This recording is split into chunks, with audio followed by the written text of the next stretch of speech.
Bismillah ve salatu ve selamu ala Resulillah ve ala alihi ve sahbihi ve men vala. İmam Mavardi rahmetullahi aleyhinki Edebuddin ve Dünya namlı kitabındaki dersimizinki devamıda İmam Mavardi rahmetullahi aleyhi bugün nadan adamlarının ilim ve ilim ehlidin kaçışı, yükşi hakkında toxtulup bu haqda İmam Mavardi mundaqdaydı. Belkim gerçi bazıda ilim talep qilishdan bazı nadallarni, ahmoqlarni ilim talep qilishdan cheklab qo'ydigan. Bundan ma'na qilib qo'ydigan, ya'ni ilim talep qilishdan bir xil yeriginib qiladigan avval sheklinib qoladi ba'zi nadallarda. Bunun sababi nima degan vaqtida buniki nafsida, buniki ko'ziga ko'rindigini shu ilm bilan mashg'ul bo'lgan kishilarning mahrumiyati. Bularning dunyoviy ishlarining iziga tushmay, dunyoviy saodatdan yoki dunyoviy baxtining tuvalligidan o'ylab, voy mushta o'qisa, mushta kambag'al yashab qoldi ekan yoki miskin yashab qoldi ekan degandek tuyg'umi ba'zi nodonlarni ilm o'rganishdan to'sab qoladi. Chunki ba'zi shu ilm bilan mashg'ul bo'lgan kishilarningki ish izlari ro'noq topmaydigan. Bütün dünya buna tar keladigan. Manda avvallarni ko'rgan bu kishi. Çünkü ilim darlag'i ba'zida dunyo ularni keyni qilib ketgan. Mahrumiyat dunyodagi bularningki so'roqchiligi yoki dunyodan ta'li kelmasligi bularning belgisi shaklida tonilib qolgan. Bunda odamlarning nazarida. Shunlashqa bir qalamdonni ko'rsa, undan bir xil shumlanib Onun yamanlık his kıldığı avvallah şeklinip kalgan. Kitap topsa kitaptın yüz öğreydiğen, okumaydiğen. Hatta bir ilimlik yoki ilimdarını köge vaxtida ondan kaçıdiğen. Bunda bir avvallahmı şeklinip kalgan bu yerde. Goya o bir baxtli gülü içilgan alimni köymegендek. Dünya keyni qilgan nadanni ko'rib boqmagandek ilmdorlardan qochdi. Bunda tabaqadagi odamlarni ko'p ko'rgan. Bularning turli jamiyatda o'rni va boyvachchilar, aholi avvalnati yaxshi odamlarni ko'rdim men bularning ichida. Shunda o'z nadan, lekin jamiyatga o'rni yuqori. Boy begzodlar, boyvachchilar masalan, ijtimoiy o'rni yuqori odamlarni kuchga uchratdim men. Ulardan hatta ben özümü yoşuratdım dedi İmam Mavardi. Mesela ben bir vaxtida adırqıdak mesela nemi yok. Qalamdallah, qalam çokularına ait yoğan. Başka da o bir o devirler degende mesela adırqıda kompüter bir narsa bo'lmagan ekan. Qalam tepish, varaq tepish alayda şu kişiniki bir ilimdar, bilimdar veya ki bir ilim bilen meşgul bo'lgan bir zat ekanligini ko'z turgan paytlar. Deydi bu adam qalamdonni ko'rgan vaqtimda ularni ilib mang'an bo'lsam, yo'shiratdim deydi. Kitob bilib mang'an bo'lsam, yo'shiratdim shu Begzodildan. Ularning nazarida men bir xil ig'ir tuyulib qolmay shularga. Shular menda yirginib qolmasin deb. Amaliyotda ulardan yiroq turish odamga bir xil rohat bir ishlaydigan, odamga yaxshilik tuyg'u ato qiladigan avval bo'lsinmi? Ameliyatda ularga yaqin yo'liqishning o'zi nayt zirkishlik odamning tabiatini mijozini buzdigan avval bo'lsinmi, lekin men yo'shiratdim deydi. Endi aralashib o'tmasak bo'lmaydi zamonning barcha qazosida, lekin mushta bo'lsinmi men qochiratdim o'zimni deydi. Budruk jumhur shundoq deydi. Nadonlik qalbdagi nadonlik xuddi yerdeki saslık'a o'xshaydi. Mesela saslıkta bir bulak uşak köz bulaklı çıkan bolsa, o etraflık nersin buzudu da, ya u yerda bir narsa unmaydi yoki bu terg'il olmaydi. Bir saslık deganda mesela. Shunga o'xshash uşak ko'zlar, bulaqlar chiqib qolgan ekan, bu foydalanib olmaydi. Ana shunga o'xshaydi nadonlik qalbda shundoq hech odamga foyda bermaydi. Lekin men ular haqida, shundoq Begzodlar haqida Abil Ash'as, Abi Osman Savban radhiyallohu anhudan bayon qilingan. Bu kishi Payg'ambar sollallohu alayhi vasallamning mundaq deganligini bayon qilib o'tgan ekan. Men shu hadisning ro'yi bo'yicha ish tutib keldim. Janob Rasululloh shunday aytadi: kishilarga ularning axloqi bilan muomala qilinglar, aralashinglar. Ularning axloq mijoziga biqib aralashinglar. Lekin yana demakchi bo'lg'ini ularning ba'zi bir mijoz xo'ylarini bilsanglarmi, shuning qarta o'z loyiqida aralashinglar. Lekin ularning qilmishlariga bo'ysunib ketmanglar. Qilmishlarining aksicha yana o'xshamaydigan o'zingizning ishlaringni qilib, ularning qilmishini qilib qolmanglar deb payg'ambar sollallohu alayhi vasallam shundoq degan. Masalan, ularning nachar axloqi, nachar mijozi yoki nachar qilmishlari bo'lib qolsa, uni qilmang, lekin o'zining mijozi, xulqiga yarasha aralashib o'tanglar deb shundoq degan deydi. Bu hadisni men o'zimga bir namuna o'lgi qilib keldim. Şoňlaşga bir qism balağat pasih ahli şundoq deydi. Ba'zida nodonlik bilan yoki nodon kishilar bilan ilmni qo'g'dab qolasan. Ahmoqlik bilan mehribonlikni, muloyimlikni, keng qo'soqlikni qo'g'dab qolasan deb shundoq degan. Bunday demakchi o'g'ini bir qism nodon kishilar bo'lg'achqa ilmi bo'lgan intilish, hurmat oshidi. Yoki nodon kishilar orqali ba'zida ilmni qo'g'daydigan avvallar kelib chiqadi. Ahmaq odamlarniki mijoz xulqiga ba'zi nodonliklarga ko'z yumish orqali texmi keng qo'soq, texmi muloyim odamni bir tuyg'u mijoz yetishtirgili bo'ldi. Shuni demakchi bo'lsa kerak. Endi bunda tabaqadagi odamlarniki hech qanday yaxshiligidan umid yo'q. Bularning nijotligida umid yo'q. Chunki ilmning o'zini ayib nuqsondir. Ilmsizlik, ilm o'rganmaslik go'zallikdir deb e'tiqod qildigan odamlar uningdan boshqa nodonlikning ilib keldigan nurg'un baxt saodatlar va mol dunyoni to'kaytidi. Ilmning nurg'un ziyonli taraflari va odamni kambag'al qilib ta'laysiz qilyotidi deb mushta e'tiqod qilgan odamlarning nijotligidan umid yo'q. Bundoq odamning zalolati aniqdir. Buning to'g'ri yo'lga topmoqi, to'g'ri yo'l topmoqi to'limi yaroqdir. Mana bu 5-halik, 5-helak bo'g'ichidirki, bu vaqtda Ali ibn Abu Talib roziyallohu anhu shundoq degan. Olim bo'l yoki o'rganguvchi bo'l. Tanishuvchi bo'l yoki so'yguvchi bo'l. Ilmni va ilm ahlini so'yguvchi bo'l. 5-si bo'lib qolmagan sen helak bo'lib ketasan degan. Bu 5-si degan mushadiki hozirgi helak bo'g'ich 5-si dedi. Bu kim o degan vaqtda ilmni yomon ko'rdigan, ilmni o'chko'rdigan, ilm ahlini yomon ko'rdigan, mazaq qiladigan, bularni kamsitadigan. Shu. Mana bu shu bo'lib qolgan vaqtda, 5-si bo'lib qolgan vaqtda hayhat sen helak bo'lasan, vayron bo'lasan deb shundoq degan. Xolid ibn Hazza Abdurrahman ibn Abi Bakr degan kishini bayon qilib, bu kishi payg'ambar sollallohu alayhi vasallamdan bu hadisni sanatlik bayon qilib o'tgan. Bundoq odamlarniki hali bu bo'lsa, yuqorqidek bo'lsa, buni malomat qilib, buni ayblab top-tan qilganning hech qanday foydasi yo'q. Bunda odamniki yaxshi bo'lib qolamki deganda umid yo'q. Buzur jamharga shundoq deyilibdi.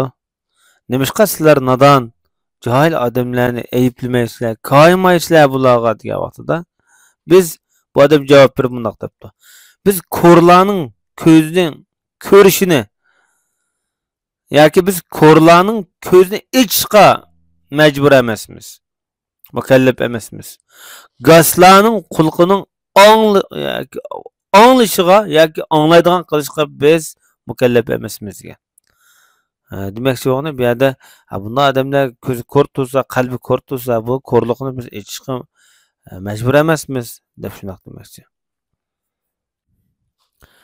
Ilmdan, ilm ahlidan bunchalar yerginadigan, bunchalar hukdigan, ilm ahlini bunchalar dushman tutadigan, aqlni mush darajada ko'radigan, aqllar olimlardan hukib bulardan yiroqlashadigan,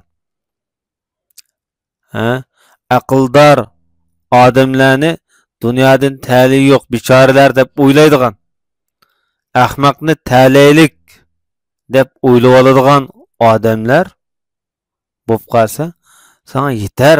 Bunda odamlarning ozg'unligi yetar sana. Aql va ilmdagi qarishi bu bo'ldi ekan. Qo'y, sana yetar. Bunda odamlarning ozg'unligi sana yetarlik bu yerda xolos. Bunda odamlar yaxshilikka loyiq bo'larmi? Fazilatga erishalarmi? Ha? Mush kishilar fazilatga loyiqmidi sizningcha? Deb shundoq deydi Imom Mavardi. Ba'zi bir qism fasih ahillar shundoq deydi. Kishilarning eng iflos nacharlari yaxshilikla yomonlikni ayirmaydigan ikkisini o'xshash qaraydigan odamlar. Ya yaxshilik maydoni aniq bo'lmagan, ya yomonlik maydoni aniq bo'lmagan. O'xshash, beparvo, o'xshash deb qaraydigan odamlar. Buning sababi bular ba'zi bir aqlliq, ilmdor odamlarni ko'rganda talaysiz masalan, bundoq odamlarni ko'rgan vaqtida yoki bo'lmasa kambag'al, bitalay olimni ko'rgan vaqtida bular o'ylab qoladiki, mana mushularning aqlliq bo'lishi, mushularning bilimlik bo'lishi demak, mush kishilarning mushu bitalay bo'lib qolganligida, kambag'al bo'lib qolganligining sababi mushu deb o'ylab qolishi mumkin. Amaliyotda bularning bu ko'r ko'zlari nurg'un ahmoqlarning bechoraligini ko'rib boqmagan. Yoki nurg'un ahmoq nodonlarning kambag'al turmushini ko'rmagan bular. Nurg'un nodonlardagi kambag'allik, bechoralikni bular ko'rib boqmagan. Chunki aqlliqlar, ulamolar bular ozdir. Yoki aqlliq bunda ulamo kishilarda masalan bunda bir bitalaylik ozdir desakmi bo'lishi mumkin. Ularning fazilat siymosi oshkora. Shuning uchun ulamolar g'arib kishilardir deb shundoq deyiladi. Chunki dunyoda nodonlar, jahillar ko'p bo'lgandan keyin ulamolarning g'arib bo'lishi, oz bo'lishi barhaq. Ularning fazilat siymosi namoyon bo'lgan vaqtida ba'zi ularning bir qismlarining ulamolarniki dunyodan tali ekanmasligi mumkin. Yoki bir oz bitalayliklari tasodifiy bo'lib qolishi mumkin. Shuning bilan bular buni sazo qilib namoyon qildigan gap. Voy palonchi bitalay, bichora kambag'al. Dunyodan tali kelmagan, ishi oqmagan degandek. Bundoq nodon kishilarniki, bundoq buzg'unchilarniki ishorat qilishlari, davron silishlar orqali bular bir maqsadlik obyektga aylanib qolgan. Bularning bechora miskin holatlarini bir-biriga mazoq qilib o'ynaydigan bir ko'zga aylanib qolgan bular.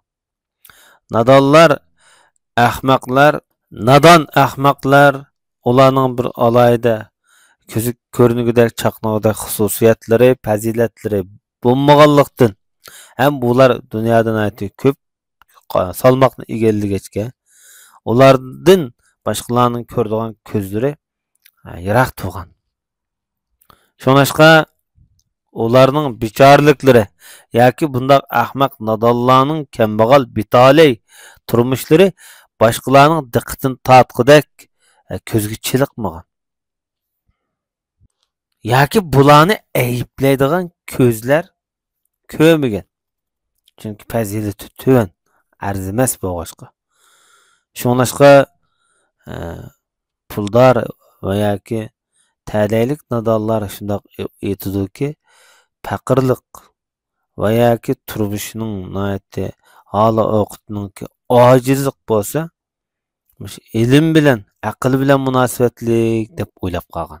Hargizmi bularniki bunda o'qimaganligi yoki ahmoqonligi din emas, bularning ilm, irfon bilan, aql bilan shug'ullangan aql sohiblari, ilm sohiblari bo'lg'achqa, bularning turmush holati mushtaq bichora, bitalay yashagan deb o'ylab qolgan.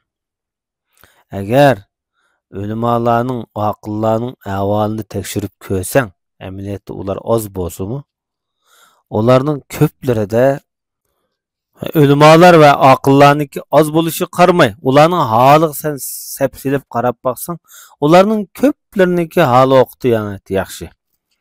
İşler yürüşüklik. Eğer sen köp emniyette dünyada köp ko, ahmaklar, nadallar dünyada köp. Şundak bozmu sen bulanın izlerini tekşürüp körüp baksan, onların köpleri bitali.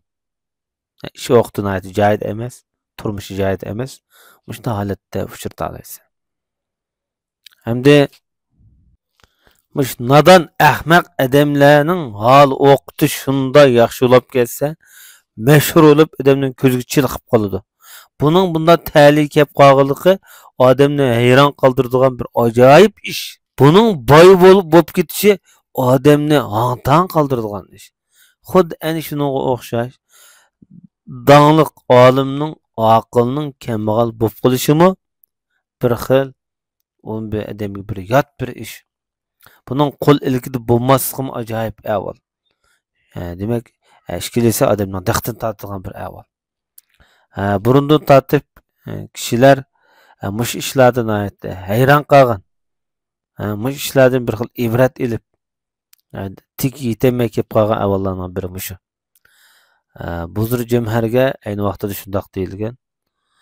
Bu eng ajoyib ishlar qaysi taqsir deganda Buzur Cumhur mundaq javob bergan. Jahil, ahmaq, nadonning utuqi, aqlning kambag'alligi yoki bularning kambag'al miskinligi deb javob bergan. Lekin rizq degan tirishchanlik, ta'liga bog'liq. Hargizmi ilm va aqlga bog'liq emas. Bu yani shundaqla bu Alloh subhanahu va taolaning hikmatiki, Xudoning qudrat kamoliga dalolat qiladigan hikmat bu. Allah ishlarni o'zining irodasi bo'yicha ma'zudir. Hakimlar shundaq aytadiki, agar rizq taqsimoti odamning aql o'lchimini asos qilib taqsimlanadigan bo'lsa, hayvonotlar dunyoda yashamagan bo'ladi degan shunaqasi. Abu Tamami Ta'i degan ulama shoir tugandek she'rni o'qib mundaq deydi. Yanalul fata min ayshihi va huwa jahilun. Ba'zi yigitlar nadan turib, ahmaq turib, o'zing hol o'qitib turmushini aytdi. Yaxshi bo'ldiganlar bo'ladi. Olim turib, yil bo'yi kambag'al yashaydigan yigitlarning bo'lib qoladi. Agar rizq aqlga qarab bo'linadigan bo'lsa, nurg'un hayvonotlar, charpoylar o'zining bir narsa bilmasligi, nadonligi, aqlsizlik tufaylidan o'lib ketgan bo'ladi deydi. Shunga Ka'b ibn Zuhayr ibn Abi Sulma degan shoir mundaq deydi. Agar men bir narsaga hayron qoldigan bo'lsam, meni hayron qoldiradigan ish odamningki shu turmush halakchiligidagi tirishchanliklari, javr jafolari. Amaliyotda uning taqdiri yo'shurun bu yerda. Odam ba'zida o'z bilmaydigan ishlarni tirishchanlik ko'rsatib shuni harakat qilib ketadi. Yani oqibatini bilmaydigan ishlarga. Amaliyotda nafs bir g'am jiqdir yoki keng taralgandir. Demakchi bo'lgani bu she'rda inson o'z bilmaydigan taqdiri yo'shurun insonniki. Shunda bo'lsa-mu Nuh alayhisalomdek bir ömür berse, şunda bir yazsam deb, şu ümitde mesela şunda bir yaşaydigan dek tirishchanlik qilib ketadi, jafo chekib ketadi. Amaliyotda insonniki yashash muddati cheklik. Shunda bo'lsa-mu, mush umid bilan üzülmey yashab ketadi. Oxiri mush ömür chirg'i o'chidi deydi. Demakchi bo'ldim inson bu dunyoniki bunda bir arzigidek yeri yo'q. O'lsan, jafo chekib shunchalar tortishib ketganga loyiq ish yo'q. Demakchi bo'lsa kerak bu shoir. Bugungi darsimiz musharich bo'lg'ay. Va sallallohu ala nabiyina Muhammad va ala alihi va sahbihi ajmain.